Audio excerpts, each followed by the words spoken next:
Welcome back to the channel, everybody. Appreciate you jumping on. Do me a favor, hit that like and subscribe button. It certainly helps the channel. We have got a crazy market, ladies and gentlemen, especially if you're an XRP fan. But Bitcoin is also holding strong. Stay tuned in this video today because we got a couple great clips. One from Michael Saylor pitching Microsoft about why they should be investing in Bitcoin, and a second video, if you haven't seen it, about how the Biden administration was debanking not only companies but individuals, and why that should even make you want to be in crypto even more so. It's scary to think about. Stay tuned for those two videos.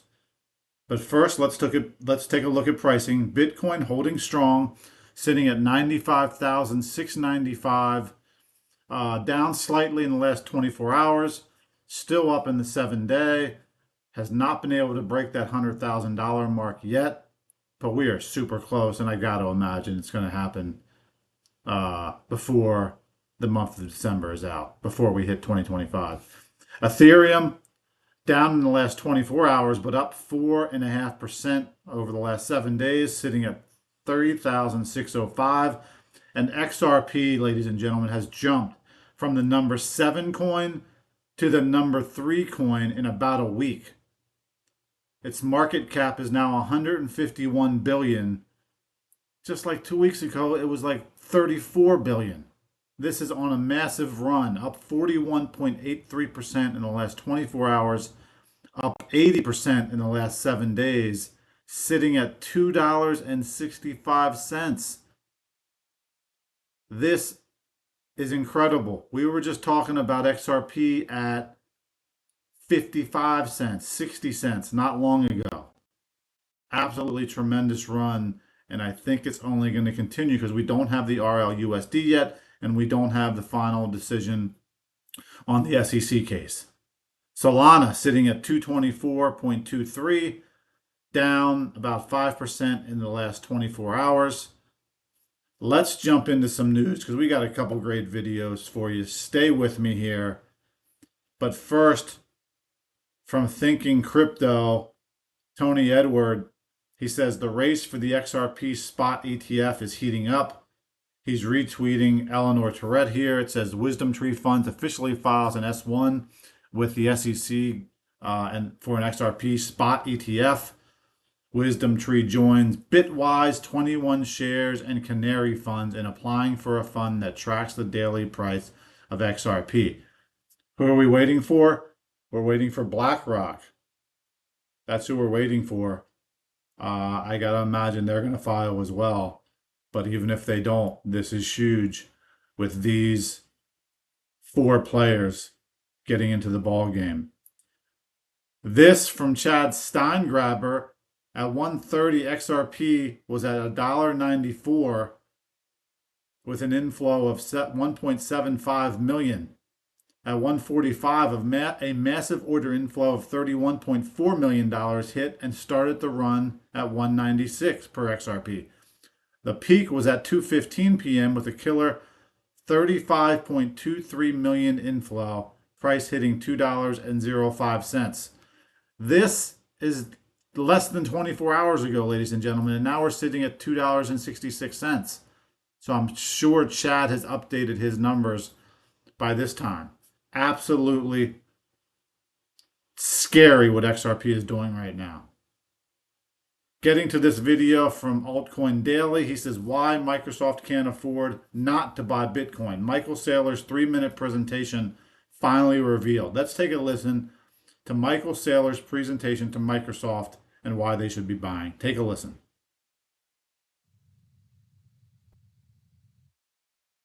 Afford to miss the next technology wave, and Bitcoin is that wave. Bitcoin represents the greatest digital transformation of the 21st century. It represents digital capital. The global wealth is distributed across assets that provide utility and others that preserve capital. But risk is destroying trillions of dollars of that capital every single year. And investors are turning to digital capital in the form of Bitcoin in order to avoid that risk. Digital capital is economically and technically superior to physical capital, and it represents a revolutionary advance in capital preservation. The asset class itself is growing from trillions to hundreds of trillions of dollars, and it is backed by digital power along with political and economic power. It makes sense for Microsoft to be powered by digital capital. Bitcoin's the best asset you can own. The numbers speak for themselves. It makes a lot more sense to buy Bitcoin than to buy your own stock back or to hold Bitcoin rather than holding bonds. If you're going to outperform, you're going to need Bitcoin. And those bonds are undermining your options market and your equity liquidity. Luckily, you have an alternative. Public support for Bitcoin is surging, as is political support, as is support for the U.S. Bitcoin Strategic Reserve, as is Wall Street support. And the President of the United States says, never sell your Bitcoin. That's why we're entering year one of the crypto renaissance. And you have a choice to make. Cling to the past or embrace the future. Divest billions of dollars and slow your growth rate. Invest billions of dollars and accelerate your growth rate. You've surrendered hundreds of billions of dollars of capital over the past 5 years, and you've just amplified the risks that your own shareholders face. If you want to escape that vicious cycle, you're going to need an asset without counterparty risk.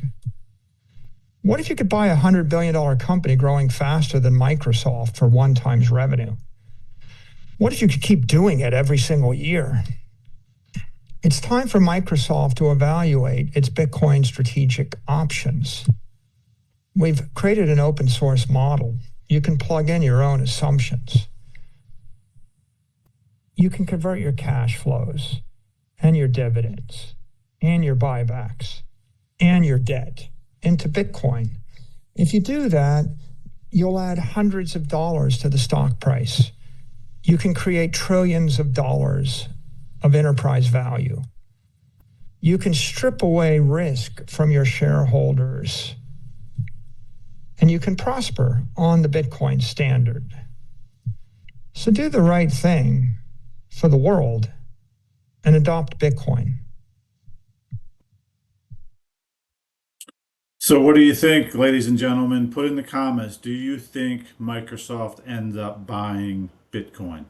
Let me know what you think in the comment. Michael Saylor certainly doing everything he can to get them to buy. Moving on to Caitlin Long, who tried to start her own bank, Custodia Bank, and she was stopped by the Biden administration. She says, stunningly long compilation of those who came forward to tell their stories of being debanked. Thanks for compiling. At Technology Poet. At Vanessa Poet here tweets, the banks have been weaponized by the government against U.S. citizens, and it's now coming to light very publicly thanks to P. Marca, and this is Mark Andreessen, interviewed on Joe Rogan. So this is a long interview. I'm going to give you as much as possible just because I think it's really important. If you haven't heard this before, take a listen. You're going to get a sense of what's going on and how you personally could be affected and be debanked. Hopefully not with the new administration, but with this current administration closed out, they were debanking people just for what they were trying to invest in, what they were trying to start in crypto, trying to start new banks, trying to offer different solutions to everyday citizens. And they were being stopped by the government and the banks working together. So take a listen to this. I'm not sure I can give it all to you, but it's very important. Take a listen. New in financial services. And Can you give me an example? like I said, debanking. This is where a lot of the debanking comes from, is these agencies. So debanking is when you as either a person or your company are literally kicked out of the banking system. Like they did to Kanye. Exactly, like they did to Kanye. My partner Ben's father has been debanked. Really? We had an employee who For what? For having the wrong politics, for saying unacceptable things. Under current banking regulations, here's a great thing. Under current banking regulations, after all the reforms of the last 20 years, there's now a category called a politically exposed person, PEP. And if you are a PEP, you are required by financial regulators to kick them off of your to kick them out of your bank. You're not allowed to have What if them. you're politically on the left? Well, that's fine. No, because they're not politically exposed. So no one on the left gets debanked? I have not heard of a single instance of anybody on the left getting debanked. Can you tell me what the person that you know did, what they said that got them debanked? Oh, well, I mean, David Horowitz is a right wing, he's pro-Trump. I mean, he said all kinds of things. He's been very anti-Islamic terrorism. He's been very worried about migration, all these things. And they debanked him for that. Yeah, they debanked it. So you get kicked out of your bank account. You get kicked out of you can't do credit card transactions. But by the way, you can't How is that legal? Well, exactly. So this is the thing. And then you go into this thing of like, well, this is where the government and the companies get intertwined. Back to your fascism point, which is there's a constitutional amendment that says the government can't restrict your speech, but there's no constitutional amendment that says the government can't debank you, right? And so if they can't do the one thing, then they do the other thing, and then they don't have to debank you. They just have to put pressure on the private company banks to do it, and then the private company banks do it because they're expected to. But the government gets to say, we didn't do it. It was the private company that did it, and of course, J.P. Morgan can decide who they want to have as customers, of course, right? Because they're a private company, and so it's this sleight of hand that happens. So it's basically a privatized sanctions regime that lets bureaucrats do to American citizens the same thing that we do to Iran. Whoa. Just kick you out of the financial system. And so this has been happening to all the crypto entrepreneurs in the last 4 years. This has been happening to a lot of the fintech entrepreneurs, anybody trying to start any kind of new banking service, because they're trying to protect the big banks. And then this has been happening, by the way, also in legal fields of economic activity that they don't like.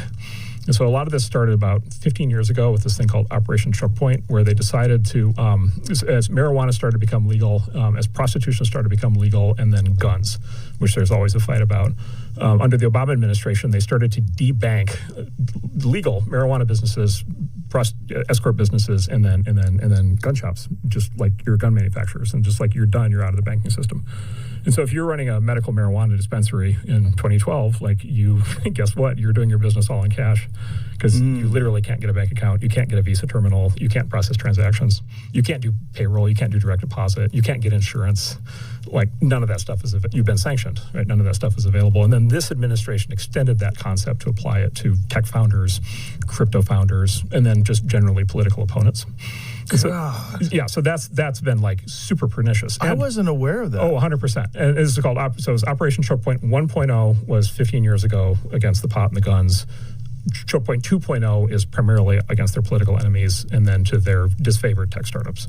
And it's hit the tech world like we've had like 30 founders debanked in the last 4 years. Really? Yeah. It's been a big recurring pattern. 30. This is one of the reasons why we ended up supporting Trump. It's like we can't live in this world. We can't live in a world where somebody starts a company that's a completely legal thing and then they literally like get sanctioned, right, and embargoed by the United States government through a completely unaccountable, no due process. None of this is written down. There's no rules. There's no court. There's no decision process. There's no appeal.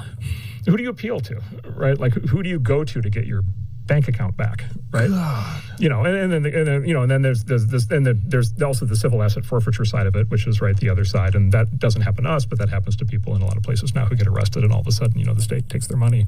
Yes, that happens to people if they get pulled over and they have a large amount of cash in some states. Right, or there'll been there's well publicized examples of there'll be some investigation into safe deposit boxes, and the next thing you know, the feds have seized all the contents of the safe deposit boxes, and that stuff never gets returned. And so it's this, and this is when Trump says the deep state. The way we would describe it is it's administrative power. It's political power being administered not through legislation, right? So there's no defined law that covers this. It's not through regulation. Right, there's nothing you can't go sue a regulator to fix this. It's not through any kind of court judgment. It's just raw power. It's just raw administrative power. It's the government.